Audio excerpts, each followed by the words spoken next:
আসসালামু আলাইকুম সবাইকে। তো আশা করি সবাই ভালো আছো। আমরা গত ক্লাসে সালোক সংশ্লেষণ প্রক্রিয়ার যে অন্ধকার পর্যায়, ওই অন্ধকার পর্যায়ের আমরা ক্যালভিন চক্র বা সিত্রি চক্রটা আমরা পড়েছি। আমরা আজকে যে টপিকটা পড়বো সেটা হচ্ছে মানে আরেকটা চক্র আছে, আরেকটা উপায়ে গ্লুকোজ তৈরি হইতে পারে কিছু কিছু উদ্ভিদে, সেই চক্রটা আমরা পড়বো। সেই চক্রটা হচ্ছে C4 চক্র।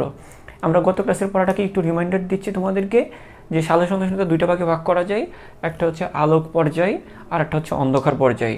আলোক পর্যায়ে দুইটা জিনিস তৈরি হয়, এটিপি অথবা এটিপির সাথে NADPH2। তো এটিপি তৈরি হওয়াটাকে চক্রীয় ফটোফসফোরাইলেশন বলা হয়, এটিপির সাথে NADPH2 তৈরি হওয়াটাকে অচক্রীয় ফটোফসফোরাইলেশন বলা হয়। এটা পুরোটাই হচ্ছে আলোক পর্যায়। এই দুইটা জিনিস আমরা পড়লাম। হ্যাঁ, অন্ধকার পর্যায়ে গ্লুকোজ তৈরি হয়। তো অন্ধকার পর্যায়ে যে গ্লুকোজ তৈরি, এটা আবার তিন রকমভাবে হতে পারে। একরকম হচ্ছে যে যেখানে প্রথম স্থায়ী পদার্থটা 3 কার্বনের, সেটাকে আমরা বলি C3 চক্র, বা সেটাকে আবিষ্কারকের নাম অনুসারে বলা হয় ক্যালভিন চক্র। আরেকটা উপায় হইতে পারে যেখানে একটা প্রথম স্থায়ী পদার্থ তৈরি হয়, সেই স্থায়ী পদার্থটা হচ্ছে 4 কার্বনের, এটাকে আমরা বলে থাকি C4 চক্র, বা এটাকে আমরা আবিষ্কারকের নাম অনুসারে হ্যাচো-স্ল্যাক চক্র, বা এটাকে আমরা ডাইকার্বক্সিলিক অ্যাসিড চক্র বলতে পারি। হ্যাঁ, আরও একটা উপায় আছে, সেটা হচ্ছে কি ক্র্যাসোলিসিন অ্যাসিড মেটাবলিজম বা ক্যাম। তো আমরা এই জিনিসগুলো একটু করে দেখি যে প্রথম থেকে যদি আমরা আসি, যে তাহলে আমরা আজকে জানবো হচ্ছে অন্ধকার পর্যায়ের যে 3 রকম আছে, তার মধ্যে আমরা 2 নম্বরটা জানবো, অর্থাৎ C4 চক্র, সেটা আমরা জানবো। তো এই C4 চক্রটা জানার জন্য একটু করে খেয়াল করো, C4 চক্রটার কী কী নাম সেটা একটু বলে ফেলি। C4 চক্র কেন বলা হয়? কারণ এই চক্রটার মধ্যে কার্বন ডাইঅক্সাইড থেকে গ্লুকোজ তৈরি হওয়ার পথে একটা প্রথম স্থায়ী পদার্থ তৈরি হয়, যে পদার্থটা 4 কার্বনের, এই জন্য এটাকে বলা হয় C4 চক্র। ওকে, আচ্ছা, এখন এই C4 চক্রের আরেকটা নাম কি বললাম? এটাকে আমরা বলতেছি আবিষ্কারকের নাম অনুসারে হ্যাচো-স্ল্যাক চক্র। হ্যাচো-স্ল্যাক চক্র, ঠিক আছে? ওকে, ফাইন। তারপর আমরা যদি আরও একটু বলি, কি বলবো, যে আর কিছু নামে ডাকা যায়। হ্যাঁ, এটাকে ডাইকার্বক্সিলিক অ্যাসিড চক্র বলা হয়। ডাইকার্বক্সিলিক মানে এদের মধ্যে এই যে দেখো দুইটা, এই যে কার্বক্সিলিক মূলক দুইটা থাকে, এদের মধ্যে কি থাকে? কার্বক্সিলিক মূলক দুইটা থাকে, একটা কার্বক্সিলিক মূলক, একটা কার্বক্সিলিক মূলক। কার্বক্সিলিক মূলক দুইটা থাকে প্রথম স্থায়ী পদার্থটার মধ্যে। হ্যাঁ, বা এখানে যে অ্যাসিডগুলো থাকে, ওইখানকার অ্যাসিডগুলোতে প্রত্যেকটা অ্যাসিডে দুইটা করে কি থাকে? কার্বক্সিলিক মূলক থাকে, এই জন্য বলা হয় ডাইকার্বক্সিলিক অ্যাসিড চক্র। এটাকে আমরা এই জন্য বলি ডাইকার্বক্সিলিক অ্যাসিড চক্র। হ্যাঁ, এই জন্য এটাকে আমরা বলি ডাইকার্বক্সিলিক অ্যাসিড চক্র। ডাইকার্বক্সিলিক অ্যাসিড চক্র। হ্যাঁ, অ্যাসিড চক্র। এখন তোমাকে যে কাজটা করে ফেলতে হবে, কি করতে হবে, যে এই চক্রটা জানার জন্য তুমি জাস্ট একটা ছন্দ মনে রাখবা, জাস্ট একটা ছন্দ, সিম্পল একটা সহজ ছন্দ মনে রাখবা একদম। হ্যাঁ, তুমি যতদিন তুমি ওই বায়োলজি পড়বা বা যে বায়োলজি নিয়ে কাজ কারবার করবা, ততদিন তোমার মনে থাকবে, ঠিক আছে? তো আমরা অনেক সময়, এখন তো আমরা আধুনিক স্টাইলের পোলাপান, তাই না? আমরা অনেক সময় হোয়াটসঅ্যাপ এরকম অনেক সময় বলি না, বন্ধুবান্ধবদেরকে বলি, অনেকে বলি। বন্ধুবান্ধবদেরকে বলতে বলতে এখন বাপ মাদেরকেও আমরা এইভাবে বলে ফেলি, মা কোথায়, বলি না অনেক সময়।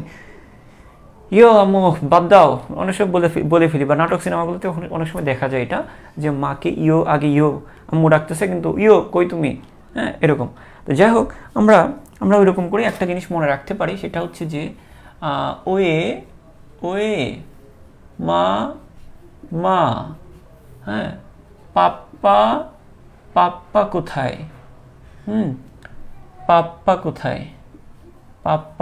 কোথায়।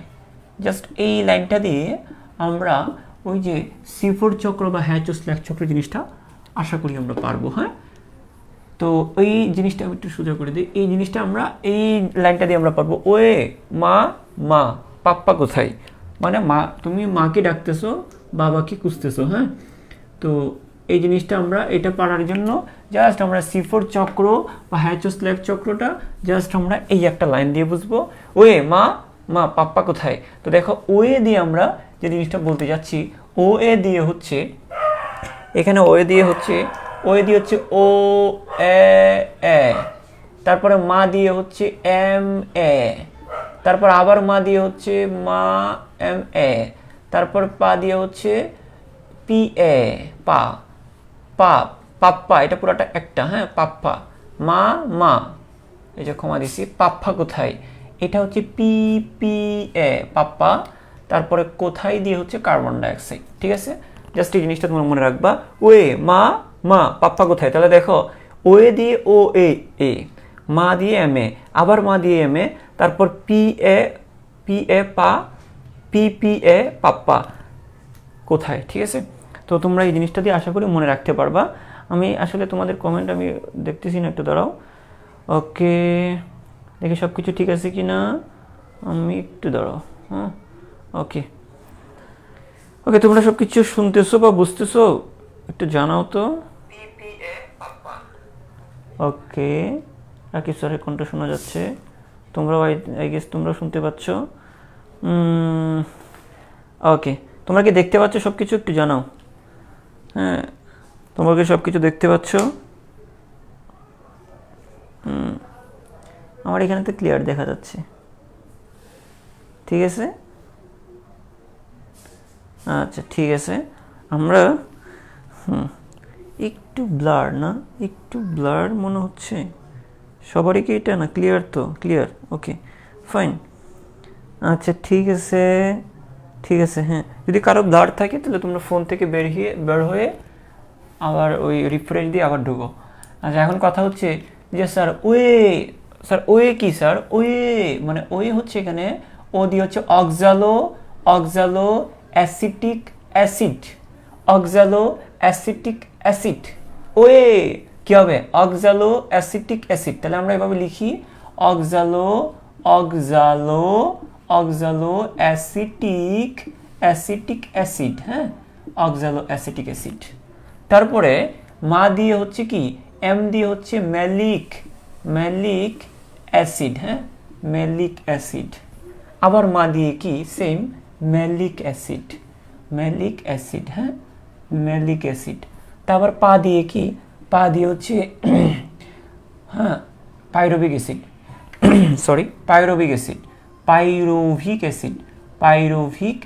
হ্যাঁ, পাইরুভিক অ্যাসিড। তারপর আবার দিয়ে হচ্ছে পিপিএ হচ্ছে ফসফোইনল পাইরুভিক অ্যাসিড। যেখানেই এ শব্দটা থাকবে, যেখানে এ লেটারটা থাকবে বুঝবা এটা হচ্ছে অ্যাসিড। যেখানে এ লেটারটা থাকবে সেটাই কি অ্যাসিড মনে হবে। কি হবে? অ্যাসিড। ঠিক আছে, তাহলে আমরা এখানে এটা কি লিখবো? ফসফোইনল, এই যে পি দিয়ে ফসফোইনল। হ্যাঁ, এখানে একটা পি দিয়ে ফসফোইনল আর একটা পি দিয়ে পাইরুভিক অ্যাসিড। পাইরুভিক অ্যাসিড আর একটা পি দিয়ে পাইরুভিক অ্যাসিড। তাহলে আমরা আবার বলি, একটা পি দিয়ে ফসফোইনল আর একটা পি দিয়ে পাইরুভিক আর এ দিয়ে অ্যাসিড। তারপরে কার্বন ডাইঅক্সাইড, তো কার্বন ডাইঅক্সাইডই। ঠিক আছে, আমরা এই জিনিসগুলো আমাদের লাগবে ওই যে হ্যাচো স্ল্যাক চক্র বা C4 চক্রতে। হ্যাঁ, এখানে আসলে জায়গাটা হবে কিনা আমি বুঝতেছি না, তবে আমি চেষ্টা করব এতটুকু জায়গার মধ্যে তোমাদেরকে বুঝিয়ে দেওয়ার জন্য। হ্যাঁ, তাহলে প্রথম যে কাজটা করতে হবে, এই যে C4 চক্র বা হ্যাচো স্ল্যাক চক্রটা, এটার মানে কি স্যার? এটা কি পড়াচ্ছেন আপনি স্যার? হ্যাঁ, মানেটা হচ্ছে আমরা জাস্ট এটাই পড়তেছি যে এক জায়গায় একদিক দিয়ে এই একটা কার্বন ডাইঅক্সাইড চক্র আকারে অনেকগুলো বিক্রিয়াতে অংশগ্রহণ করবে, আর একদিকে গ্লুকোজ তৈরি হয়ে যাবে। ঠিক আছে, আমরা তো অনেকই বেশ কয়েকটা জিনিস আমরা পড়ছি, আমরা গত ক্লাসেতে পড়ছি যে একদিক দিয়ে কার্বন ডাইঅক্সাইড যুক্ত হচ্ছে আর একদিকে গ্লুকোজ তৈরি হচ্ছে। তো এখানেও ওইটা অন্য একটা সিস্টেমে কার্বন ডাইঅক্সাইড যুক্ত হবে, তারপর অন্য একটা সিস্টেমে গ্লুকোজ তৈরি হবে। এটি হচ্ছে C4 চক্র। এটার মাঝখানে কোনো একটা সময় একটা স্থায়ী পদার্থ তৈরি হবে, যে পদার্থটা 4 কার্বনের, যার কারণে একটা C4 চক্র বলা হয়ে থাকে। ঠিক আছে, এখন আমরা এই চক্রটা আসলে 2টা কোষের ভিতর হয়। কয়টা কোষের ভিতর হয়? 2টা কোষের ভিতর হয়। তো একটা কোষের নাম হচ্ছে, প্রথম যে কোষটা সেটা হচ্ছে কার্বন ডাইঅক্সাইড প্রথমে একটা কোষের ভিতর ডুববে। আমি জাস্ট আমি তোমাদেরকে বুঝাচ্ছি। কার্বন ডাইঅক্সাইড প্রথমে একটা কোষের ভিতর ডুববে। কার্বন ডাইঅক্সাইড প্রথম মানে পত্ররন্ধ্র দিয়ে প্রথমে কার্বন ডাইঅক্সাইড একটা কোষের ভিতর ঢুকবে, ঢুকে এখানে নানামানা করে অনেক কাজ কারবার করে তারপর এই কার্বন ডাইঅক্সাইডটা ঢুকে যাবে আর একটা কোষের ভিতর, তারপর আরেকটা কোষের ভিতর ঢুকে গিয়ে এক পর্যায়ে তারপর গ্লুকোজটা তৈরি হবে। তাহলে প্রথমে একটা কোষের ভিতর ঢুকবে, তারপর আরেকটা কোষে গিয়ে তারপর গ্লুকোজটা তৈরি হবে। তো প্রথম যে কোষটাতে ঢুকবে সেটাকে আমরা বলি মেসোফিল কোষ। কি কোষ? প্রথম যে কোষটাতে ঢুকবে সেটাকে বলি মেসোফিল কোষ। হ্যাঁ, প্রথম যে কোষটাতে ঢুকবে এটাকে আমরা বলবো মেসোফিল কোষ। তারপরে যে কোষটাতে ঢুকবে সেটাকে আমরা বলবো বান্ডল শীত কোষ। ঠিক আছে, বান্ডল শীত কোষ। তো প্রথম একটা কোষে কার্বন ডাইঅক্সাইড ডুববে, তারপর আরেকটা কোষে ট্রান্সফার হয়ে ওইখানে গ্লুকোজ তৈরি হবে। তো প্রথম যে কোষটাতে ডুববে সেটা হচ্ছে মেসোফিল কোষ, তারপরে যে কোষটাতে ডুববে সেটাকে বলা হয় বান্ডল শীত কোষ। ধরো এটা হচ্ছে মা, এটা হচ্ছে বাবা, প্রথমে মা তারপর বাবা, প্রথমে মেসোফিল কোষ তারপর বান্ডল শীত কোষ, লেডিস ফার্স্ট। হ্যাঁ, তো এখানে জিনিসটা আশা করি বুঝতে পেরেছি আমরা। এখন যে কাজটা করবো একটু করে দেখি। এখন আমরা এই যে দেখো, এই যে আমরা এই জিনিসগুলো বলবো যে কার্বন ডাইঅক্সাইড, প্রথমে কার্বন ডাইঅক্সাইড একটা পদার্থের সাথে যুক্ত হবে, তারপর আরেকটা পদার্থ তৈরি হবে, তারপর আরেকটা পদার্থ তৈরি হবে, হইতে হইতে হইতে হইতে এক পর্যায়ে গ্লুকোজ তৈরি হয়ে যাবে, ঠিক আছে না? তো এখন প্রথম আমরা যদি এটা জিনিসটা এভাবে যদি চিন্তা করি, একটু খেয়াল করো যে প্রথম সে কার সাথে যুক্ত হচ্ছে, একটু খেয়াল করি। প্রথম আমরা একটু জিনিস দেখি যে প্রথম কার্বন ডাইঅক্সাইড, আমি এই ছন্দটা এখানে লিখে ফেলবো। আমরা কি করব, এই ছন্দটা এখানে লিখে ফেলবো যে অক্সালো অ্যাসিটিক অ্যাসিড। দেখো আমরা লিখবো যে অক্সালো অ্যাসিটিক অ্যাসিড, এই যে ওয়ে, এই যে ওয়ে ওয়ে ওয়ে, ঠিক আছে? তারপর হচ্ছে মা, হ্যাঁ, তারপর আমরা কি লিখবো, এটা কি বেশি উপরে লিখে ফেলছি? আচ্ছা ঠিক আছে, ওয়ে মা, তারপরে কি আমরা ওয়ে লিখলাম, ঠিক আছে? তারপর লিখবো মা, ওয়ে মা, ঠিক আছে? ওয়ে কি লিখবো, ওয়ে মা, তারপর লিখবো, আচ্ছা আমি একটু এই পাশে লিখি না, এই জায়গাটা হবে না, একটু জায়গা কম তো। হ্যাঁ, তো আমরা জাস্ট এই জায়গায় লিখি, খেয়াল করি, একটু চাপায় লিখলাম।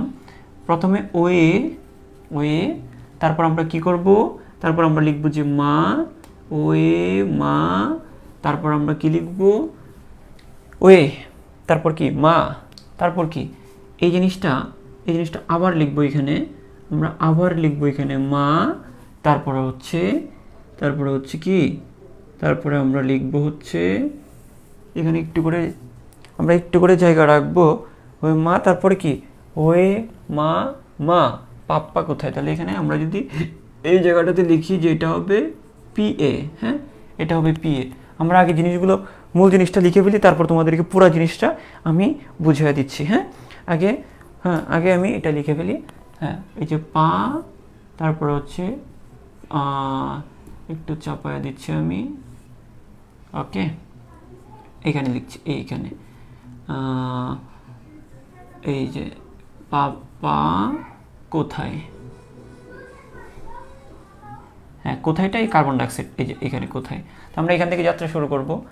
আচ্ছা একটু করে ঠিক করে দিই, এটা একই হাইটে রাখি,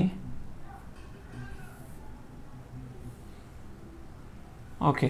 তো দেখো আমরা কি বলছি যে আমরা এখান থেকে যাত্রা শুরু করব, ওয়ে মা মা, পা পা কোথায়, এই যে কার্বন ডাইঅক্সাইডটা এই জায়গায় দিব।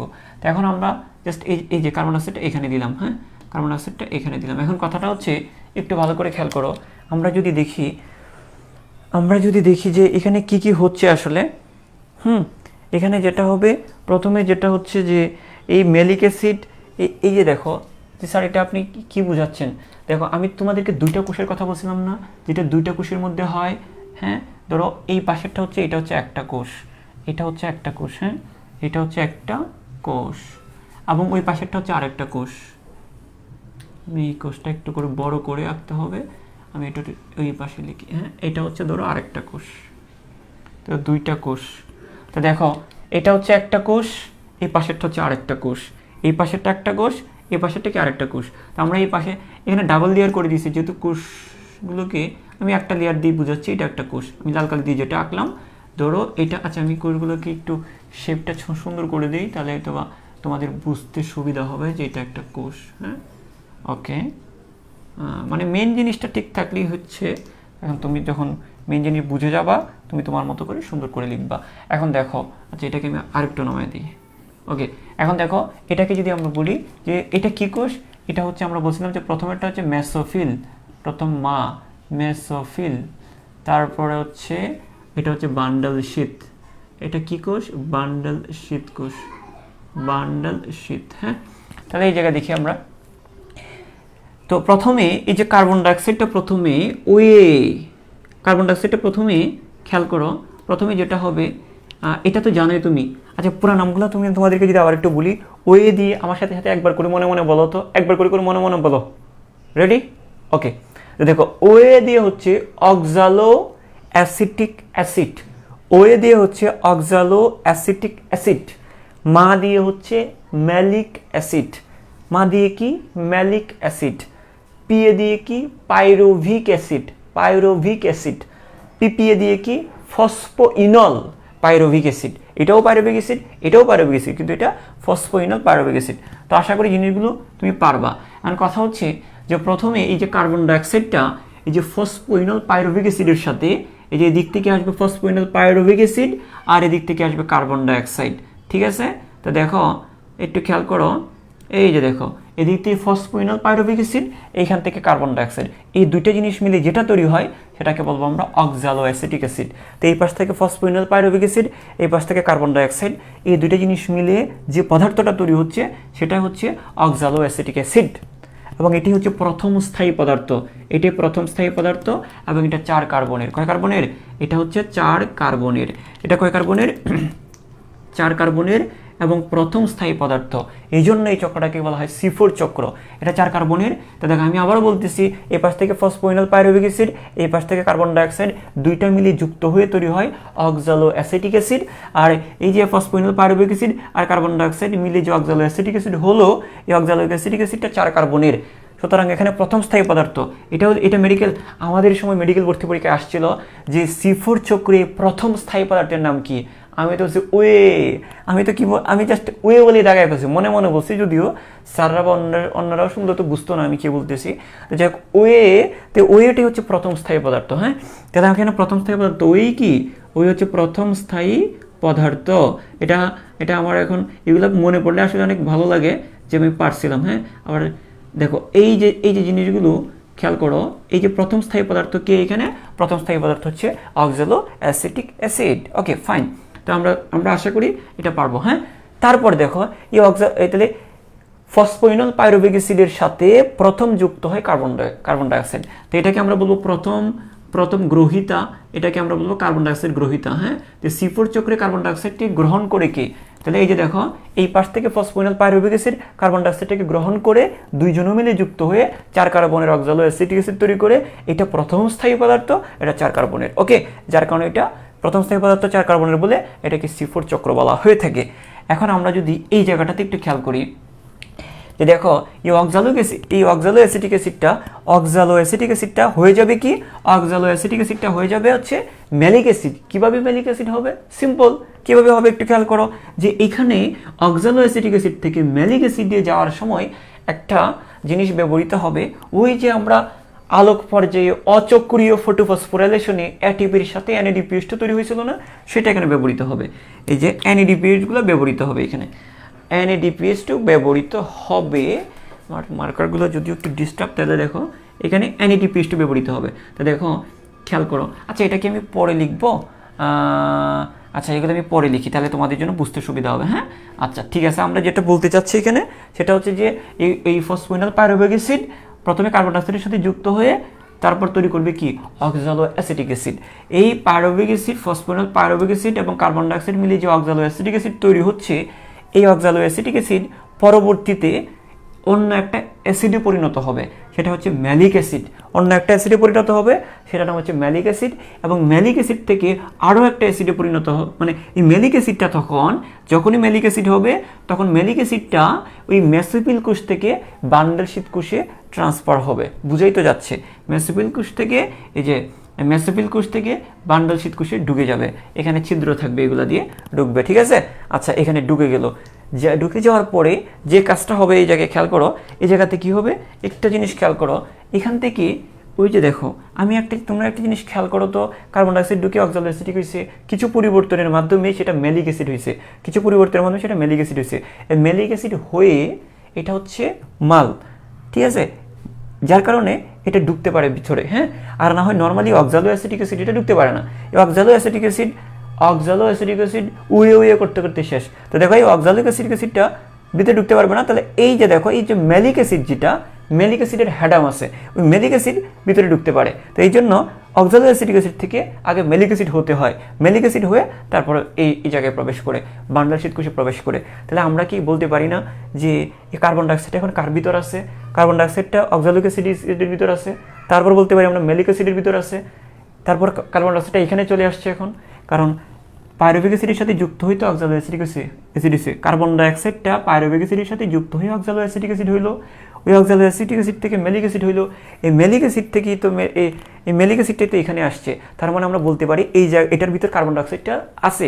এখন এখান থেকে কার্বন ডাইঅক্সাইড বেরিয়ে যাবে, এখান থেকে কি হবে, এই জায়গা থেকে কার্বন ডাইঅক্সাইডটা বের হয়ে যাবে। তো আমরা যদি একটু এই পাশ করে লিখি তাহলে মনে হয় একটু সুবিধা হবে আমাদের।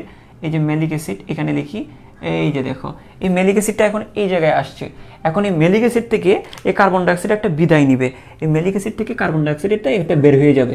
এটা কার্বন ডাইঅক্সাইড এখান থেকে কী হয়ে যাবে, এই কার্বন ডাইঅক্সাইডটা এখান থেকে বের হয়ে যাবে, এখান থেকে একটা কার্বন ডাইঅক্সাইড বের হয়ে যাবে। তাহলে একটা কার্বন ডাইঅক্সাইড যখন বিদায় নিবে তখনই কিন্তু এই মেলিক অ্যাসিডটা হয়ে যাবে কি, তারপর হয়ে যাবে পাইরুভিক অ্যাসিড। কি হয়ে যাবে এটা, তারপর আবার হয়ে যাবে কি পাইরুভিক অ্যাসিড। এখন দেখো এই পাইরুভিক অ্যাসিডটা খেয়াল করো, এই যে পাইরুভিক অ্যাসিডটা তারপর আবার এই বান্ডল শীতকোষ থেকে আবার মেসোফিল কোষে আবার রিটার্ন করবে। তো এই পাইরুভিক অ্যাসিড থেকে এক পর্যায়ে কি তৈরি হবে, এই পাইরুভিক অ্যাসিড থেকে এক পর্যায়ে কি তৈরি হবে খেয়াল করো, এই পাইরুভিক অ্যাসিড থেকে পাইরুভিক অ্যাসিডটা এই জায়গায় রিটার্ন করবে, তারপর কি ফসফোইনাল পাইরুভিক অ্যাসিড হবে। আচ্ছা এখানে আমরা একটা জিনিস এভাবে লিখলে মনে হয় বেটার, এইখানে পাপা কোথায় আমরা এই জায়গাতে একটু করে বাড়ায় লিখতে পারি, পাপা কোথায়, হ্যাঁ এই জায়গাতে আমরা একটু করে আরেকটা জিনিস বাড়াইতে পারি, সেটা হচ্ছে যে দেখো এই পিএটা আবার এটার ভিতর ঢুকবে। হ্যাঁ দাঁড়াও একটু করে দাঁড়াও, পা কোথায় একটু দাঁড়াও, এই পিএটা এই ফসফো, এই যে দেখো এই যে পিএটা আবার এখানে ঢুকবে, ঢুকে তারপর এই জায়গাটা আমি এখানে মানে আমি কিছু করি নাই, জাস্ট এই জায়গাটা দেখো আমি কিচ্ছু করি নাই, জাস্ট ধরাই দিচ্ছি আগেরটা। একটু দেখো যারা সাথে সাথে নোট করে একটু মুছতে হবে কষ্ট করে। দেখো আমি যেটা বলতেছিলাম মানে পিএটা প্রথমে ঢুকবে আর কি, এটা হচ্ছে এটা ধরো পুরাটা পাপ্পা। হ্যাঁ তা দেখো প্রথমে হচ্ছে এই যে পিএটা প্রথমে ঢুকবে, পিএই থাকবে, ওই পিএটা এসে আবার পরিবর্তন হবে, একটু পরিবর্তন হবে, পিএটা এসে আবার একটু কী হবে পরিবর্তন হবে।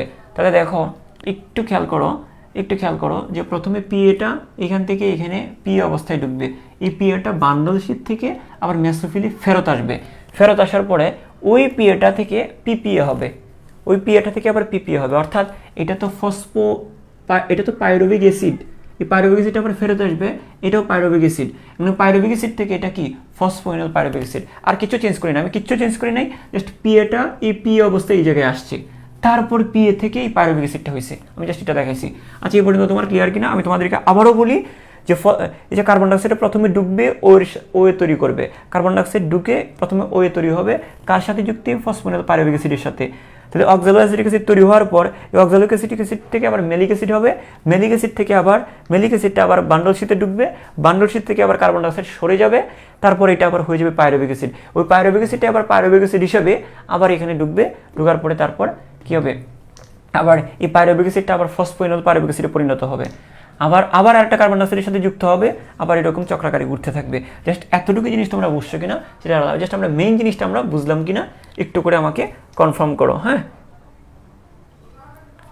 ঠিক আছে, একটু করে আমাকে জানাও এতটুকু জিনিস তোমাদের ক্লিয়ার কিনা।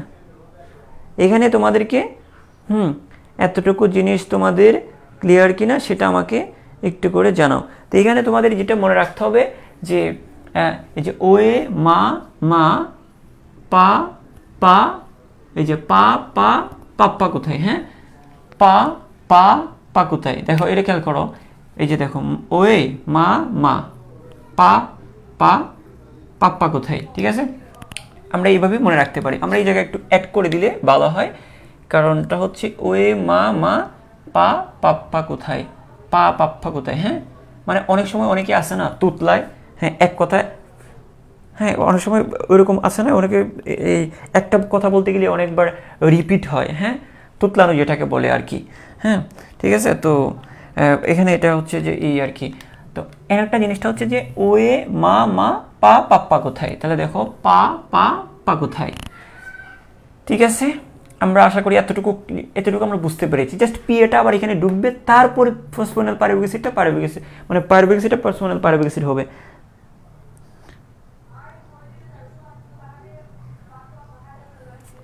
হ্যাঁ কার্বন ডাইঅক্সাইডটা কোষের বাইরে দেখাবা, কারণ এটা তো এই কার্বন ডাইঅক্সাইড তো বায়ুমণ্ডল থেকে আসে। হ্যাঁ, জাস্ট একদম সিম্পল, এগুলো একটা সহজ প্রশ্ন, এগুলো না, জাস্ট এই জিনিসটা আমরা বুঝি। আমরা এখানে কি কি হচ্ছে এত কিছু প্রেশার আমরা একবারে নিব না, এত প্রেশার আমাদের এত একবারে নেওয়ার কোনো দরকার নাই। আমরা জাস্ট ওয়ে মা মা পা পা পা কোথায়, যে ওয়ে মা মা পা পা পা কোথায়, এই যে কোথায় ওয়ে মা মা মা পা পা পা কোথায়। তো দেখো তাহলে কিন্তু আমার, কারণ এই নামগুলো আমরা যদি এইভাবে না পড়ি, কারণ এই নামগুলো প্রায় একই রকম না, একই রকম হওয়ার কারণে আমার এই জিনিসগুলো মানে মনে থাকে না। এই জন্য তোমাদের এই জিনিসগুলো মানে এই সিস্টেমে যদি পড়ো তাহলে ভুলার কোনো সুযোগ নাই। তোমরা কয়েকবার একটু প্র্যাকটিস করতে হবে, এগুলো কয়েকবার প্র্যাকটিস করতে হবে। আমি এটা লাস্ট পড়াইছি মনে হয় 1 মাস হয়ে গেছে, এই জন্য হয়তো আমার একটু প্যাচ লেগে গেছে। তো তোমার জিনিসটা হচ্ছে যে তোমার চর্চার ভিতর থাকলে এগুলো তোমার কাছে একদম পানি ভাত লাগবে। আমি একবার এই জিনিসগুলো বানাইছি এবং এই জিনিসগুলো হচ্ছে যে একবার বা করলে একটু দেখলেও হয়ে যায়। মানে তোমাদেরকে যখন পড়াতে আসি তখন অনেক সময় দেখতে যখন আজকে একটু দেখতেও পারি নাই, তো তুমি যদি একবার করে পরীক্ষার আগে যদি একবার করে দেখিয়েও যেতে পারো তাহলে তুমি একদম তোমার কাছে একদম জিনিসগুলো ক্লিয়ার হয়ে যাবে। ঠিক আছে, তো এইটা আর কি। তো তুমিও যখন পরবর্তীতে যখন যদি কাউকে পড়াতে চাও তো তুমি জিনিসগুলো জাস্ট একবার করে চোখ বোলালেও দেখবে যে অনেক সহজ হয়ে যাবে। পড়াটার সিস্টেমটা তোমাকে ধরে নিতে হবে যে বায়োলজিটা আসলে কঠিন না, জাস্ট আমরা কঠিন করে নিই, এটার কারণ আছে। সহজ করে পড়লে সহজ, এতটুকু তোমাদের রাখতে হবে। হ্যাঁ, আচ্ছা, আমরা আশা করি বুঝতে পেরেছি না? ওকে ওকে, ভেরি গুড। ওকে, আমরা বুঝতে পেরেছি।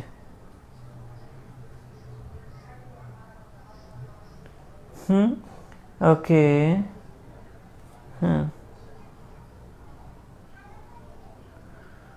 দেখো একটা জিনিস আমরা তাহলে এই জায়গায় দেখি যে স্যার এখানে আর কিছু আছে, হ্যাঁ একটু আছে।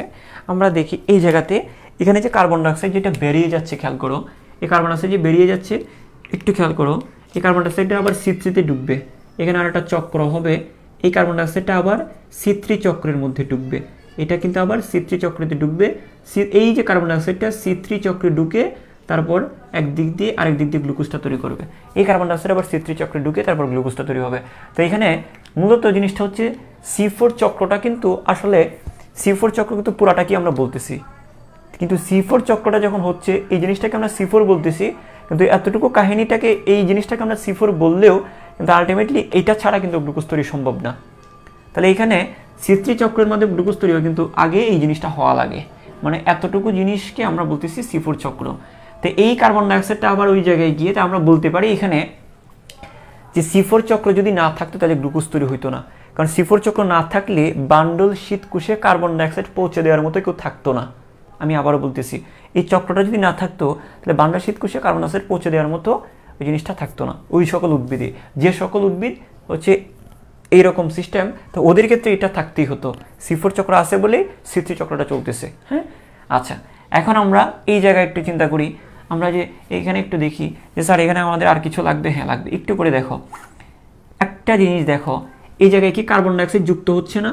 তাহলে এই জায়গায় ফসফোইনল পাইরুভিক অ্যাসিডের সাথে একটা কার্বন ডাইঅক্সাইড যুক্ত হচ্ছে, তাহলে এখানে কার্বন ডাইঅক্সাইড যুক্ত হচ্ছে, তাহলে এখানে একটা এনজাইম লাগবে। এই এনজাইমটার নাম কি?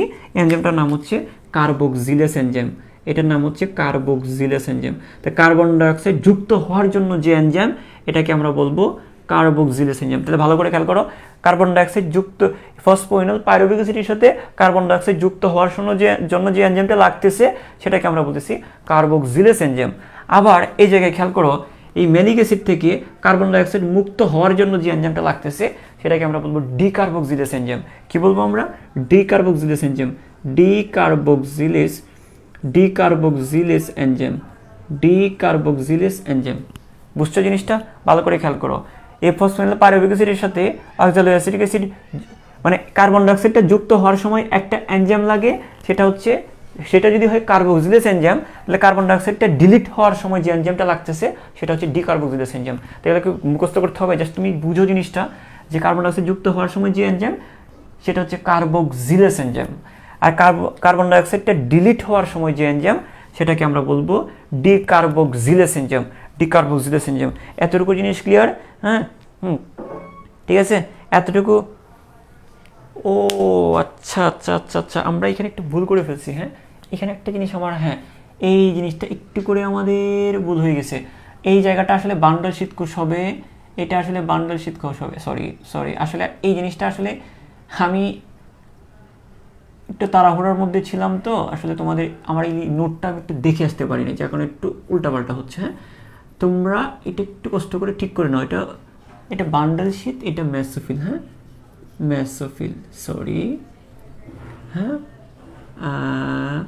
এই জিনিসটা তোমরা একটু করে তোমাদের আচ্ছা জিনিসটা হচ্ছে যে এখানে তোমরা কমেন্টগুলো ঠিক করে করতেছো। আচ্ছা আমাকে একটু কনফার্ম করো কোনটা মেসোফিল আর কোনটা বান্ডল শীত, এটা আমি একটু কনফার্ম করে জানাও তো। এটা বুঝতে পারছি না আমি, তোমরা আমাকে কনফিউজ করে দিচ্ছ কমেন্ট করে। আচ্ছা আমি তো এই জিনিসটা আই থিঙ্ক এই জিনিসটা হচ্ছে মেসোফিল, এই জিনিসটা মেসোফিল, এটা বান্ডল শীত যেটা আমি লিখছিলাম, কিন্তু তোমরা আবার কমেন্টগুলো আমাকে কনফিউজ করে দিচ্ছ। একটু করে আমাকে কনফার্ম করো ঠিক ছিল কি না।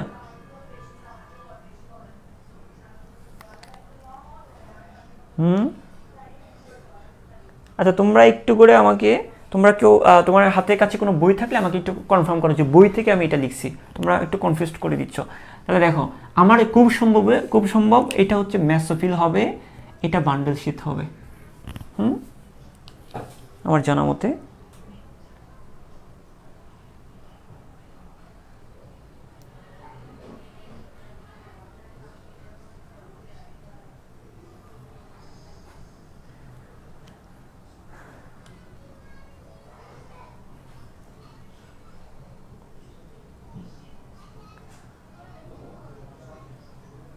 আচ্ছা হ্যাঁ ঠিক ছিল, হ্যাঁ হ্যাঁ এইটা তো মেসোফিল হবে। হ্যাঁ, কারণ আমি এই জিনিসগুলো যেহেতু বলছি যে মা, তার আগে মা, তারপর বাবা। হ্যাঁ, কিন্তু তোমরা আবার কি করতেছো, তোমরা শিওর না হয়ে কিছু বলিও না। হ্যাঁ, শিওর না হয়ে কিছু বলিও না। বান্ডল শীতকোষ, এটা হচ্ছে মেসোফিল, তারপর এটা হচ্ছে কি বান্ডল শীতকোষ। হ্যাঁ, ওকে ওকে ঠিক আছে।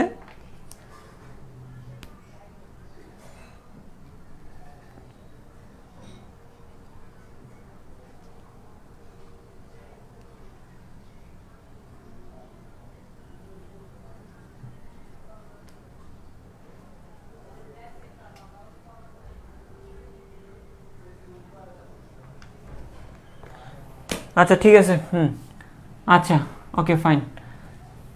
তো এই জিনিসটা হচ্ছে যে আমরা যে জায়গাটাতে ছিলাম, দেখো এই জায়গাটা ফোকাস করো, আমি যে জায়গাটা বলতেছি।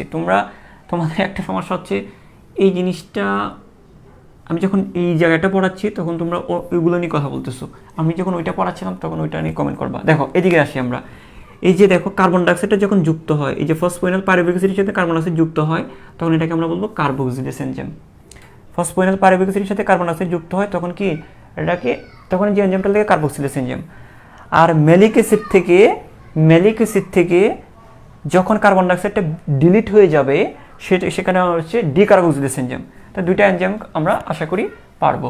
এখন এই জায়গাতে আসি, কি যে এখানে দেখো, এখানে হচ্ছে পাইরুভিক অ্যাসিড, এটার নাম কি একটু দেখো তো, এটার নাম খেয়াল করো।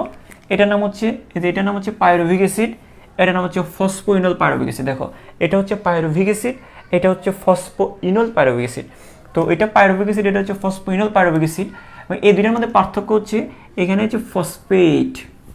পার্থক্যটা কি, এটা পাইরুভিক অ্যাসিড, এখানে ফসফোইনল পাইরুভিক অ্যাসিড, মানে এখানে একটা ফসফেট যুক্ত হয়েছে। তাহলে এটার থেকে এটার মধ্যে একটা ফসফেট যুক্ত হয়েছে। তাই যেখানে ফসফেট যুক্ত হয়, তোমরা কি জানো, যেখানে ফসফেট যুক্ত হয় ওই জায়গাটাতে এটিপি ব্যয় হয়। তাহলে এটিপি থেকে, তোমাদেরকে গত ক্লাসে পড়াইছিলাম, এডিবি তৈরি হয়। তাহলে এটিপি থেকে এডিবি, তো দেখো এটিপির মধ্যে 3টা ফসফেট আছে, তার মধ্যে থেকে একটা ফসফেট এই পাইরুভিক অ্যাসিডের সাথে যুক্ত হয়ে ফসফোইনল পাইরুভিক অ্যাসিড হয়েছে, আর 2টা ফসফেট রয়ে গেছে, অ্যাডিনোসিন ডাইফসফেট। ঠিক আছে, বুঝতে পেরেছো? আচ্ছা এখানে আবার খেয়াল করো, উপরে যদি এটিপি ব্যয় হয়, মনে রাখবা নিচে ব্যয় হবে NADPH2। হ্যাঁ, তো নিচে ব্যয় হবে, ওইগুলোতে আলোক পর্যায়ে তৈরি হয়েছে। হ্যাঁ, তারপর নিচে ব্যয় হবে, খেয়াল করো NADPH2 তৈরি হবে। দেখো NADPH2 প্লাস, তারপর এখান থেকে তৈরি হবে NADP। হ্যাঁ, এটা তৈরি হবে। তো তখন এই অক্সালো অ্যাসিটিক অ্যাসিড থেকে ম্যালিক অ্যাসিডে পরিণত হবে, অক্সালো অ্যাসিটিক অ্যাসিড থেকে কি তৈরি হবে, ম্যালিক অ্যাসিড পরিণত হবে। ঠিক আছে, এই জিনিসটা বুঝছো কিনা আমাকে বলো। তা দেখো দুইটা করে, যখন কার্বন ডাইঅক্সাইড যুক্ত হয় তখন কার্বক্সিলেজ এনজাইম, যখন কার্বন ডাইঅক্সাইডটা ডিলিট হয় ডিকার্বক্সিলেজ এনজাইম, মুখস্থ করে ফেলতে হবে। তারপর দেখো এই পাইরুভিক অ্যাসিড থেকে যখন ফসফোইনল পাইরুভিক অ্যাসিড তৈরি হবে তখন একটা ফসফেট যুক্ত হবে যেহেতু, তাই আমরা কি করব, আমরা এটিপি নিব, এটিপি থেকে এডিপি আসবে, তখন এটা ফসফোইনল পাইরুভিক অ্যাসিড হবে। আরেকটা জিনিস খেয়াল করো, এই অক্সালো অ্যাসিটিক অ্যাসিড থেকে যখন ম্যালিক অ্যাসিড তৈরি হবে তখন NADPH2 থেকে NADP ব্যয় হবে, তাহলে উপরে ATP ব্যয় হবে, নিচে NADPH2 ব্যয় হবে, যে জিনিসগুলো আমরা আলোক পর্যায়ে তৈরি হয়েছে। এখন কথা হচ্ছে আমি তোমাদেরকে কি বলছিলাম, এখানে এনজাইমটার নাম কি হবে, যখন একটা ফসফেট খাই তখন সেটাকে বলা হয় কাইনেজ এনজাইম। তাহলে ফসফেটটা কে খাচ্ছে, পাইরুভিক অ্যাসিড খাচ্ছে, তাই না? তো এটার নাম হবে, এখানে এনজাইমটার নাম হবে পাইরুভিক অ্যাসিড কাইনেজ। যেহেতু পাইরুভিক অ্যাসিড খাচ্ছে তাই এটার নাম হবে কি, pyruvic acid kinase, pyruvic acid kinase এটার নাম হবে। এখানে একটা এনজাইম ব্যবহৃত হবে, পাইরুভিক অ্যাসিড একটা ফসফেট খাচ্ছে তাই নাম হচ্ছে পাইরুভিক অ্যাসিড কাইনেজ, ঠিক আছে? আচ্ছা, এই জায়গাটা আশা করি তোমাদের ক্লিয়ার। আর যেখানে যেখানে কি বলছিলাম, যেখানে ডি আছে ওই ডি দিয়ে মনে রাখতে বলছিলাম, এখানে একটা এনজাইম ব্যবহৃত হবে, এটাকে বলবো আমরা ডিহাইড্রোজিনেস এনজাইম। এটা ডিহাইড্রোজিনেস এনজাইম, ডি দিয়ে আমরা মনে রাখবো ডিহাইড্রোজিনেস এনজাইম, ডিহাইড্রোজিনেস এনজাইম, এখানে ডিহাইড্রোজিনেস এনজাইম ব্যবহৃত হবে, এখানে ডিহাইড্রোজিনেস এনজাইম ব্যবহৃত হবে। তবে একটা জিনিস মনে রাখবা, এই জায়গাতে একটা জিনিস খেয়াল করো, এখানে যেমন এই কোণায় যেমন NADPH2 থেকে যেমন NADPটা ব্যয় হচ্ছে, NADPH2 থেকে যেমন NADP হচ্ছে, এই কোণাতে আবার দেখো এইখানে একটা করে আবার একটু করে ঠিক করে, মানে আরেকটা, এখানে যেমন NADPH2 থেকে যে NADP হয় এই জায়গাতে ঠিক উল্টাটা হয়। কেননা দেখো অক্সালো অ্যাসিটিক অ্যাসিড থেকে ম্যালিক অ্যাসিড আসার সময় NADPH2 থেকে NADP তৈরি হয়, ঠিক মনে রাখবো ম্যালিক অ্যাসিড থেকে যেমন আবার পাইরুভিক অ্যাসিড তৈরি হয় তখন এই জিনিসটা উল্টাটা ঘটবে। এই যে দেখো NADP থেকে NADP থেকে NADPH2 তৈরি হবে, ঠিক আছে? আশা করি তোমাদের এই জিনিসটা এখন ক্লিয়ার। হ্যাঁ, এখানে আর কোনো কনফিউশন থাকার কথা না, এখানে আর কোনো কনফিউশন থাকার কথা না, আশা করি পারবা এখন। হ্যাঁ, আমাকে একটু করে জানাও এটা পারবা কিনা জানাও, ঠিক আছে? আর এই জায়গাটার মধ্যে এই জায়গাতে কখনো অ্যাসপার্টিক অ্যাসিডও তৈরি হয়, অ্যাসপার্টিক অ্যাসিড। হ্যাঁ, এই জায়গাতে কখনো অ্যাসপার্টিক অ্যাসিড আমি লিখে দিচ্ছি, কখনো ম্যালিক অ্যাসিড অথবা অ্যাসপার্টিক অ্যাসিডও তৈরি হতে পারে, কখনো ম্যালিক অ্যাসিড অথবা, তুমি আগে শিখবা, মূল জিনিসটা শিখে রেখে তারপর একটা করে বের করে আমি পরে জিনিসটা রিভাইজ দিয়ে দিব। তো কখনো অ্যাসপার্টিক অ্যাসিড তৈরি হয়, অ্যাসপার্টিক অ্যাসিড এটা আলাদা করে তারপর অ্যাসপার্টিক অ্যাসিড যুক্ত করবা, অ্যাসপার্টিক অ্যাসিড, এই যে এই কখনো অ্যাসপার্টিক অ্যাসিড, এই দুই জায়গাতে, আর কোনো ঝামেলা নাই। তো তুমি যদি সব একবারে শিখতে যাও তো তোমার কোনো কিছু মনে থাকবে না।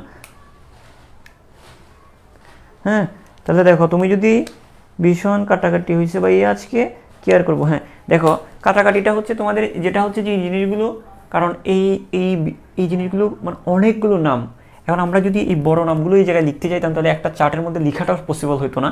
তো এই জন্য তুমি করবা, অনেকেই যারা একসাথে নোট করে তাদের ক্ষেত্রে হয়তো বা প্রবলেম হবে। দেখো আমি পরে জিনিসটা আমি তোমাদেরকে বলতেছি। দেখো প্রথমে কার্বন ডাইঅক্সাইড ফসফোইনল পাইরুভিক অ্যাসিডের সাথে যুক্ত হয়ে অক্সালো অ্যাসিটিক অ্যাসিড তৈরি হবে। তো এটা হচ্ছে প্রথম স্থায়ী পদার্থ, এটা যেহেতু 4 কার্বনের সেহেতু এটাকে C4 চক্র বলা হয়। আচ্ছা, তারপর এই অক্সালো অ্যাসিটিক অ্যাসিড থেকে হবে ম্যালিক অ্যাসিড। আচ্ছা, আমরা প্রথমে কি বলছিলাম যে দেখো ওয়ে মা পা কোথায়, তা দেখো এখানে আমরা যেটা বলছি তো আমরা এই জিনিসটাকে লিখবো, লেখার পরে আমরা মাঝ বরাবর টান দিব, এদিকে একটা কোষ দিব, এদিকে একটা কোষ দিব, এটা মেসোফিল কোষ, এটা বান্ডেল শীত কোষ, ঠিক আছে? এখন আমরা যে কাজটা করব যে কার্বন ডাইঅক্সাইডটা প্রথমে কি হবে, কার্বন ডাইঅক্সাইড প্রথমে ফসফোইনল পাইরুভিক অ্যাসিডের সাথে যুক্ত হয়ে অক্সালিক অ্যাসিটিক অ্যাসিড তৈরি করবে। এবং অক্সালিক অ্যাসিটিক অ্যাসিড থেকে কি হবে, অক্সালো অ্যাসিটিক অ্যাসিড তৈরি হওয়ার সময় মানে এই কার্বন ডাইঅক্সাইডটা যুক্ত হওয়ার সময় একটা এনজাইম লাগবে, কার্বক্সিলেজ এনজাইম। এই কার্বন ডাইঅক্সাইডটা এখান থেকে বিদায় নেওয়ার সময় একটা এনজাইম লাগবে, ডিকার্বক্সিলেজ এনজাইম, ঠিক আছে? তারপর আমরা দেখব এখানে পাইরুভিক অ্যাসিড, এখানে ফসফোইনল পাইরুভিক অ্যাসিড, যেহেতু ফসফেটটা যুক্ত হচ্ছে তাহলে এটিপি বের হয়ে এডিপি যাবে, তখন এটা পাইরুভিক অ্যাসিড কাইনেজ এনজাইম, যেখানে ফসফেট খাবে সেখানে কাইনেজ এনজাইম। তারপর এই জায়গায় দেখো এখানে যেমন এটিপি ব্যয় হবে, এখানে এই কোণাতে একটা এনএডিপি ব্যয় হবে, এখানে এটিপি ব্যয় হবে, এখানে এনএডিপি ব্যয় হবে। তো এনএডিপি ব্যয় হয়ে এনএডিপি হওয়ার সময় তখন অক্সালো অ্যাসিটিক অ্যাসিড থেকে ম্যালিক অ্যাসিড হবে। ওই ডি যেখানে আছে সেটাতে আমরা মনে রাখতে বলছিলাম, এখানে একটা ডিহাইড্রোজিনাস এনজাইম ব্যয় হবে।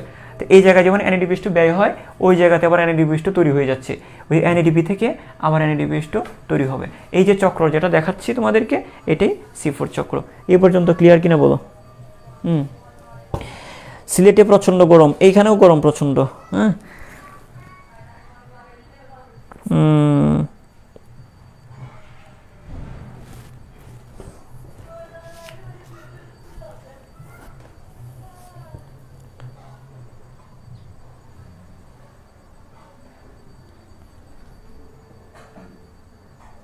হ্যাঁ হ্যাঁ, এটা হচ্ছে এখানে, এটা কিছু না, মানে কখনো কখনো এমনিতে তো আমরা ম্যালিক অ্যাসিড দিয়ে শিখবো, তাই না? এখন ম্যালিক অ্যাসিডের জায়গায় আরেকটা অ্যাসিড তৈরি হতে পারে ম্যালিক অ্যাসিডের পরিবর্তে, সেটা হচ্ছে অ্যাসপার্টিক অ্যাসিড। ম্যালিক অ্যাসিডের পরিবর্তে আরেকটা অ্যাসিড তৈরি হতে পারে, সেটা হচ্ছে কি অ্যাসপার্টিক অ্যাসিড। ওকে, এই আর কি, আর কিচ্ছু না। ম্যালিক অ্যাসিডের পরিবর্তে আরেকটা অ্যাসিড। ওকে ওকে, আলহামদুলিল্লাহ। ওকে ওকে, তো আমরা এই জায়গাটা, ঠিক আছে, মাই মেশিন কোল্ড। হ্যাঁ, ভালো। দেখো তাহলে আমরা এই জিনিসটা মুছে দিলাম। বৃষ্টি আসবে হয়তো বা এখানে, যেখানে যেখানে গরম পড়ছে আমরা এটা মুছতে পারবো। মুছে দিচ্ছি আমি। হ্যাঁ,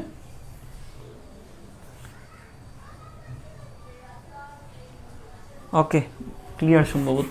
তোমরা এই স্টাইলে এই জিনিসটা পড়বা, তাহলে আর কঠিন লাগবে না। এখন দেখো এই জিনিসগুলো আমরা অক্সালো অ্যাসিটিক অ্যাসিডের ফর্ম, অক্সালিক অ্যাসিটিক অ্যাসিডের গঠন, এবং এই জিনিসগুলো তোমরা যদি ওই হায়ার স্টাডি করো তখন এই জিনিসগুলো লাগবে। কিন্তু এখনও তোমাদেরকে এগুলো যদি দিতে যাই, তোমাদের আসলে অনেকটা এই নামগুলো মনে রাখাটা একটু টাফ। তখন যখন আমরা আরও এগুলোর গঠন যখন পড়াতে যাব, তখন আরও তুমি হয়ে যাবে। তোমরা যখন বায়োকেমিস্ট্রি পড়বা, তখন কিন্তু ওই জিনিসগুলো ডিটেইলি পড়তে পারবে ইউনিভার্সিটিতে। আচ্ছা, এখন আমরা যে কাজটা করব, যে আমাদের আর কি কাজ আছে, যে এই যে দেখো, এই যে আমরা C4 চক্রটা, এটাকে আবার 3 ভাগে ভাগ করা যায়। এই C4 চক্রটাকে আবার 3 ভাগে ভাগ করা যায়। এই C4 চক্রে 3টা নাম আছে। একটা NADP ম্যালিক এনজাইম, একটা প্রকার হচ্ছে NADP ম্যালিক এনজাইম প্রকার। এগুলো তুমি ডিটেইল আবার পড়তে পারবা, যেগুলো MCQর জন্য পড়াচ্ছি, শুধুমাত্র MCQর জন্য পড়াচ্ছি, কারণ তোমাদের এনজাইম প্রকার, NADP এনজাইম ম্যালিক এনজাইম প্রকার, এগুলো MCQর জন্য লাগবে। অর্থাৎ মানে এটাকে আবার কত ভাগে ভাগ করা হচ্ছে, NADP ম্যালিক এনজাইম প্রকার। হ্যাঁ, NADP ম্যালিক এনজাইম প্রকার এক প্রকার। তারপরে হচ্ছে NAD ম্যালিক এনজাইম আরেকটা প্রকার, ঠিক আছে? হ্যাঁ, NAD ম্যালিক এনজাইম আরেকটা প্রকার। তারপর হচ্ছে ফসফোইনল পাইরুভেট কার্বক্সিলাইলেজ প্রকার। ফসফোইনল পাইরুভেট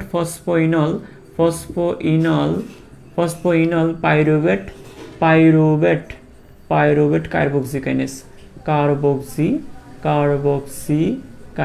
হ্যাঁ, ফসফোইনল পাইরুভেট কার্বক্সিকাইনেজ। তাহলে দেখো প্রকার, এটা প্রকার। তাহলে মানে 3টা প্রকার শুধু একটু মনে রাখবা। একটা হচ্ছে NADP ম্যালিক এনজাইম, একটা হচ্ছে NAD ম্যালিক এনজাইম, একটা হচ্ছে ফসফোইনল পাইরুভেট কার্বক্সিকাইনেজ এনজাইম। ঠিক আছে, তোমরা যখন হায়ার স্টাডি করবে তখন এই জিনিসগুলো আরও ডিটেইলি জানতে পারবা। জাস্ট আপাতত মনে রাখো যে এখানে কী ধরনের কোন এনজাইমটা বেশি, মানে কোন ধরনের এনজাইমটা বেশি প্রধানত ব্যবহৃত হচ্ছে, মানে কোন এনজাইমটা প্রধান, এটার উপর ভিত্তি করে এই জিনিসগুলো নামকরণ করা হয়েছে। তো এটাকে আমরা পাওয়া গেছে, আবার এটাকে আমরা 3 প্রকারের পাইছি। কত প্রকারের পাইছি? এই C4 চক্রটা আমরা কত প্রকার পাইলাম? 3 প্রকার পাইলাম। কিসের ভিত্তিতে? যে কোন এনজাইমটা প্রধান ভূমিকা পালন করে, সেটার উপর ভিত্তি করে, যে NADP ম্যালিক এনজাইম, সেটাকে বলবো NADP ম্যালিক এনজাইম প্রকার। আর যে C4 চক্রে NAD ম্যালিক এনজাইম প্রভাব বিস্তার করে, সেটাকে আমরা বলবো NADP ম্যালিক এনজাইম প্রকার। আর যেখানে ফসফোইনল পাইরুভেট কার্বক্সিকাইনেজটা বেশি প্রভাব করে, এটা এই যে C4 চক্রের মধ্যে ফসফোইনল পাইরুভেট কার্বক্সিকাইনেজ প্রধান, সেটাকে আমরা ফসফোইনল পাইরুভেট কার্বক্সিকাইনেজ বলবো। এখন দেখো আমরা এই জায়গাতে, হ্যাঁ, তাহলে আমরা এই জায়গাতে মনে রাখতে পারি আমরা NADP ম্যালিক এনজাইম উদ্ভিদগুলো কোন উদ্ভিদে এই প্রকারটা পাওয়া যায়, সেটা আমরা মনে রাখতে পারি। আমি যেভাবে মনে রাখি, ভুঁই শাখা। হ্যাঁ, ভুঁই শাখা। তো এখানে এটা হচ্ছে মিকাচি, হ্যাঁ মিকাচি। তারপরে হচ্ছে এই দেখো ভু দিয়ে আমরা যেটা মনে রাখবো, ভু দিয়ে আমরা মনে রাখবো হচ্ছে ভুট্টা, ভু দিয়ে হচ্ছে ভুট্টা, ভুট্টা, ই দিয়ে হচ্ছে ইক্ষু, ইক্ষু। এখানে এটা হচ্ছে স্বরগ্রাম, স্বরগ্রাম দন্তস্ব দিলে বলা হয়, এটা স্বরগ্রাম, এটা হচ্ছে স্বরগ্রাম, স্বরগ্রাম, হ্যাঁ স্বরগ্রাম। এটা হচ্ছে মানে এগুলো উদ্ভিদের নাম আর কি, স্বরগ্রাম উদ্ভিদের নাম। এটা হচ্ছে হ্যাঁ, এটা হচ্ছে ক্র্যাপস উদ্ভিদ, হ্যাঁ এটা হচ্ছে কি উদ্ভিদ? ক্র্যাপস উদ্ভিদ। তা দেখো জিনিসগুলো আশা করি পারবা। ক্র্যাপ উদ্ভিদ, ক্র্যাপ মানে এগুলো উদ্ভিদের নাম আজকে তুমি গুগলে সার্চ দিলেও স্বরগ্রাম উদ্ভিদ দেখতে পারবা, হ্যাঁ এটা হচ্ছে ক্র্যাপ উদ্ভিদ, ক্র্যাপ উদ্ভিদ, এগুলো উদ্ভিদের নাম। তারপরে মিকাচি, মি দিয়ে হচ্ছে মিল্লাত, মিল্লাত, কা দিয়ে হচ্ছে কি কাউন, মিল্লাত কাউন, চীনা বাদাম, মিল্লাত কাউন এবং কি চীনা বাদাম, মিল্লাত কাউন এবং কি চীনা বাদাম। ঠিক আছে, আশা করি হ্যাঁ এই জিনিসটা পারবা। হ্যাঁ তারপর লাস্টে এখানে ফসফোনিল পাইরুভেটের কার্বক্সিকানেসের জন্য, ফসফোনিল পাইরুভেট কার্বক্সিকানেসের জন্য আরেকটা উদাহরণ তুমি রাখতে হচ্ছে গিনি ঘাস, গিনি ঘাস। ঠিক আছে, এগুলো এমসিকিউ এর জন্য জানবো। এটা হচ্ছে মেডিকেলে খুব একটা আসে না, কিন্তু ভার্সিটি অ্যাডমিশনের অনেক সময় দেখা গেছে বিভিন্ন ভার্সিটিতে এগুলো দিচ্ছে। তাতে বৈশাখা মিকাচি গিনি ঘাস, বৈশাখা মিকাচি ঘিনি ঘাস, বৈশাখা মিকাচি ঘিনি ঘাস। তুমি এক সেন্টেন্সে 3টা শিখে ফেলবা। বৈশাখা মিকাচি ঘিনি ঘাস, ভু দিয়ে ভুট্টা, ই দিয়ে ইক্ষু, স দিয়ে স্বরগ্রাম, কা দিয়ে ক্র্যাব উদ্ভিদ, ক্র্যাব উদ্ভিদ, ক্র্যাব, হ্যাঁ এটা এভাবে লেখা যায়, এই এই এই ক্র্যাব উদ্ভিদ, ক্র্যাব উদ্ভিদ, মিকাচি, মিল্লাত কাউন চীনাবাদাম আর হচ্ছে ঘিনি ঘাস। হ্যাঁ বৈশাখা, বৈশাখা মিকাচি। ঠিক আছে, ঠিক আছে। হ্যাঁ বৈশাখা কাছিম লিখছে, হ্যাঁ কাছিম, কাছিমও দিতে পারো, অসুবিধা নেই। হ্যাঁ বৈশাখা কাছিম, তারপরে কাছিম হইলে মিলবে না ম দিয়ে, হ্যাঁ মিকাচি বলো, বৈশাখা মিকাচি গিনি ঘাস, বৈশাখা মিকাচি গিনি ঘাস।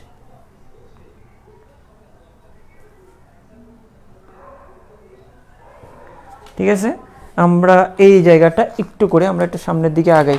আমরা আর কি পড়বো একটু দেখি, আমাদের নেক্সট টপিকটা কি আছে। এই শোনো তোমাদেরকে একটা কথা বলি, আমার কার্ডটা পড়ে গেল। দেখো তোমাদেরকে একটু করে বলি যে মানে যে জিনিসগুলো আমি রেখে আসতেছি এগুলো কিন্তু মেডিকেল অ্যাডমিশনের জন্য গুরুত্বপূর্ণ। তবে সবচেয়ে গুরুত্বপূর্ণ যেটা মানে C3 চক্র না পড়লেই তো নয়, কারণ এখান থেকে আমার রিটার্নও আসতে পারে, তুমি ভার্সিটিতে এখন থেকে রিটার্নও হয়, তো এখান থেকে রিটার্নও আসতে পারে, এখান থেকে আবার কি আসতে পারে বলো, এখান থেকে এমসিকিউ তো প্রচুর আসবেই। কিন্তু সবচেয়ে মানে এগুলো যেগুলো একটু কঠিন, তুমি যেটা নিজে নিজে বুঝতে একটু কষ্ট হয়ে যাবে সেটা, আর বাকি জিনিসগুলো অ্যাটলিস্ট তোমাকে নিজে নিজে লাইন বাই লাইন ধরে পড়বা, লাইন বাই লাইন ধরে পড়তে হবে। ঠিক আছে, এটা সবসময় মনে রাখবা।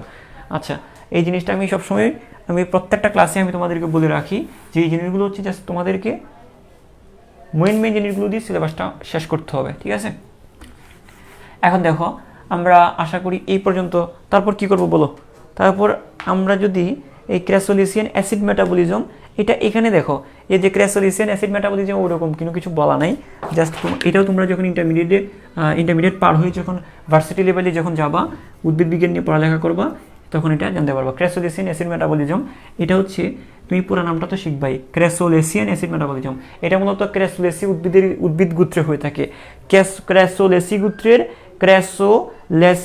গোত্রের উদ্ভিদে হয়ে থাকে, ক্র্যাসোলেসি গোত্রের উদ্ভিদে হয়ে থাকে। একটা উদাহরণ সবচেয়ে বেশি গুরুত্বপূর্ণ, একটা উদাহরণই আছে এবং এটাই সবচেয়ে গুরুত্বপূর্ণ, এটাই আমরা ভুল করি। এই ক্যামের উদাহরণ হচ্ছে পাথরকুচি। ক্যামের উদাহরণ কি?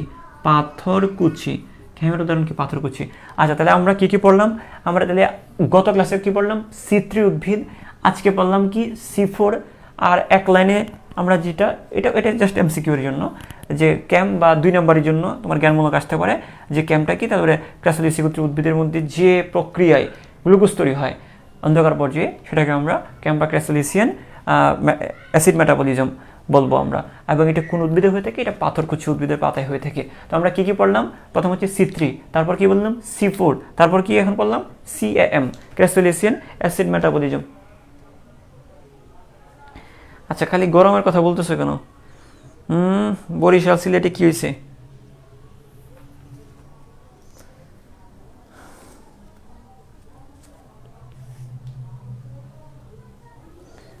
ঠিক আছে,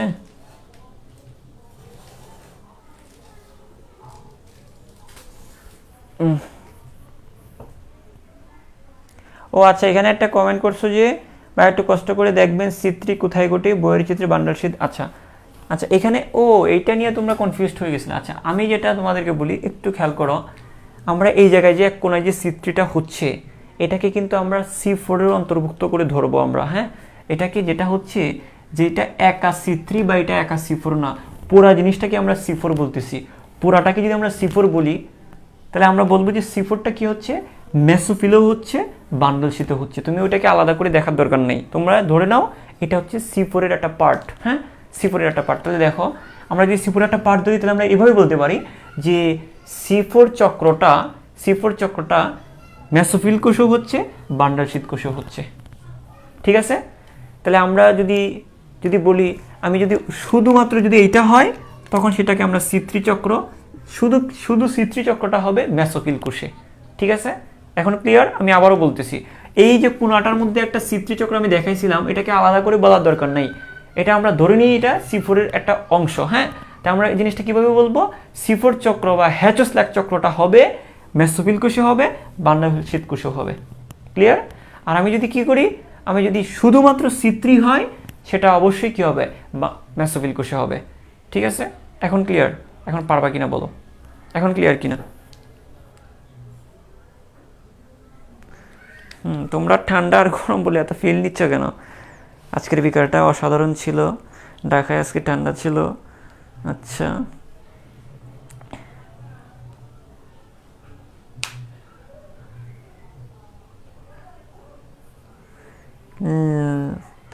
আমার মতো। আচ্ছা, আজকে একটু কমেন্ট পড়ি দেখি। স্যারের মতো চশমা বানাবো কেন? আমার চশমায় কি এসে? আমার চশমা নিয়ে ক্রিটিসাইজ করতেছ?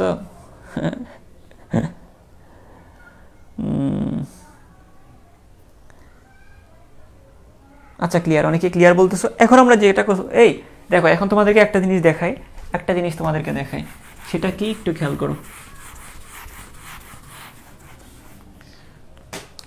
বেশি টায়ার্ড বুঝছো? দেখো, একটা হচ্ছে C3 আর একটা হচ্ছে C4। এই যে দেখো, C3 এবং C4 এর মধ্যে কয়েকটা জিনিস তোমাদেরকে বলে দিই, একটু বুদ্ধি দেখাই। দেখো, C3 বড় নাকি C4 বড়? C4 সংখ্যাটা বড় না? তেমন আরেকবার C4 এ সব কিছুই বেশি বেশি হবে। C4 এ কার্বন সংখ্যাও বেশি, C3 থেকে C4 এ কি বেশি? কার্বন সংখ্যা বেশি। ক্লিয়ার? তো আমরা কার্বন সংখ্যাটা বেশি দিকে আমরা এটা দিয়ে বলবো যে C4টা বেশি তাপমাত্রায়, যে জায়গাতে বেশি গরম, ওই যে গরম বলতেছো না, বরিশালে প্রচণ্ড গরম, সিলেটে গরম, তো ওইটা বলতেছি না, জাস্ট এমনিতে চিন্তা করো, যে সকল এলাকায় বেশি গরম বা গ্রীষ্মমণ্ডলীয় যে এলাকাগুলো, মানে গরম যেখানে বেশি, তাপমাত্রা বেশি হলে সেই জায়গায় C4 উদ্ভিদ বেশি থাকবে, ওই জায়গাতে C4 চক্রটা সহজে হবে। তাহলে তাপমাত্রা বেশি হলে C4 চক্র বেশি হবে, মনে থাকবে। কার্বন ডাইঅক্সাইড পরিমাণে বেশি থাকলে C4 চক্র হবে। তো দেখো, তাপমাত্রা বেশি থাকলে C4 বেশি হয়, তাপমাত্রা বেশি থাকলে C4 বেশি হয়। আমি আবারও বলতেছি, তাপমাত্রা বেশি থাকলে C4 হয়, C4 চক্রটা কখন বেশি হয়? তাপমাত্রা বেশি থাকলে হবে, এবং কার্বন ডাইঅক্সাইডও বেশি থাকলে হবে। সব কিছু বেশি বেশি থাকলে C4 হবে। গ্লুকোজ কোথায় বেশি তৈরি হয়? C4 এ গ্লুকোজ বেশি তৈরি হবে। ঠিক আছে, মনে থাকবে কিনা এই জিনিসগুলো? যে তাপমাত্রা বেশি থাকলে C4 চক্রটা বেশি হবে, কার্বন ডাইঅক্সাইড বেশি থাকলে C4 চক্রটা বেশি হবে। তারপরে গ্লুকোজ কোন জায়গায় বেশি হয়? C4 চক্রে গ্লুকোজ বেশি হয়। আচ্ছা, শুধুমাত্র মেসোফিল কোষে কোনটা হবে? C3 চক্রটা। কিন্তু দুইটা কোষই লাগবে কোথায়? C4 চক্র।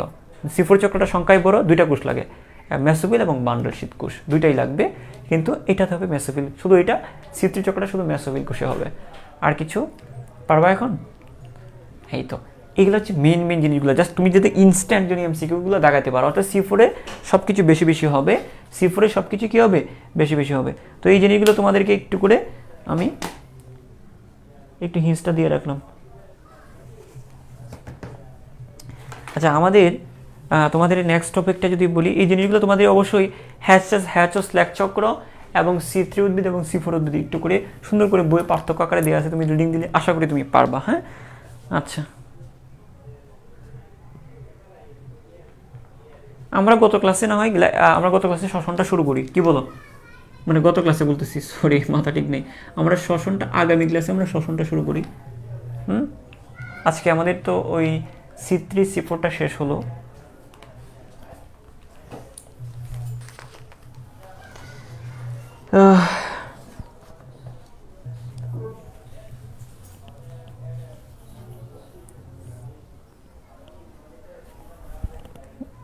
আচ্ছা, আমি যেটা জিজ্ঞেস করছি সেটা বলো না, চশমা ছাড়ো। তাহলে আমরা আগামী ক্লাসে মাঝখানের যে বিষয়গুলো রয়েছে এগুলো অবশ্যই তোমাকে পড়তে হবে কিন্তু। হ্যাঁ, তাহলে আমরা আগামী ক্লাসে ওই চমৎকারভাবে, এই দেখো আমি একটু বলে রাখি, আগামী ক্লাসটাতে আমরা যখন কি পড়বো, আগামী ক্লাসে যখন আমরা শ্বসনটা পড়তে যাব তখন শ্বসনের প্রথম ধাপটা আমরা পড়বো গ্লাইকোলাইসিস। তো তোমাদেরকে একটু রিকোয়েস্ট করব, তোমরা ওই যে সালোক সংশ্লেষণের যে C3 চক্রটা পড়াইছি, তো তোমাদেরকে দেখো, তুমি যদি C3 চক্রটা আমাকে মুখস্থ বলতে পারো, C3 চক্রটা যদি বলতে পারো, তাহলে তুমি শ্বসনের গ্লাইকোলাইসিসও পারবা। শ্বসনের গ্লাইকোলাইসিস তোমার কাছে একদম সহজ। তো তুমি পড়বা বেশি বেশি, দেখবে যে পড়া কমতেছে। তুমি যত কম পড়বা পড়া বেশি বাড়বে। তো তুমি C3 চক্র যদি মুখস্থ ভালো করে বলতে পারো, তোমাদেরকে আমি গ্লাইকোলাইসিসটা একদম সহজে শিখিয়ে দিতে পারবো। তো এই জন্য আগামী ক্লাসে আমরা শ্বসনের গ্লাইকোলাইসিসটা পড়বো, তার আগে তোমরা ওই C3 চক্রটা ঠোঁটস্থ করে আসবা। ঠিক আছে? ওকে ওকে, ঠিক আছে, সবাই ভালো থাকো, সুস্থ থাকো, গুড নাইট, বাই।